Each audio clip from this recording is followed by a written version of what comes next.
Messi নাকি ইসরায়েলকে 100 কোটি টাকা দান করেছে, তাই আমি ওকে সমর্থন করি না। এই খবরের কোনো নির্ভরযোগ্য প্রমাণ আছে? ফেসবুকে তো সবাই বলতেছে, ফেসবুকে বললেই সত্য হয় না। ফ্যাক্ট চেকগুলো বলতেছে 100 কোটি টাকা দানের কোনো নির্ভরযোগ্য প্রমাণ নেই। তাহলে মেসি ইসরায়েলে গেল কেন? ওটা মেসির ব্যক্তিগত সফর ছিল না, ওটা ছিল 2013 সালে বার্সেলোনার ফিস্ট ট্যুর। এই ট্যুরে পুরো বার্সেলোনা দলেই গিয়েছে, আর এই ট্যুরে স্পন্সর করেছে ইউনিসেফ।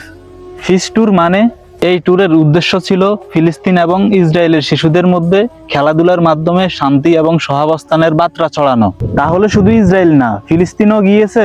হ্যাঁ, ফিলিস্তিনও গিয়েছে। আর একটা কথা, সেই সফরে নেইমারও ছিল। তাহলে সবাই শুধু মেসির কথাই বলে কেন?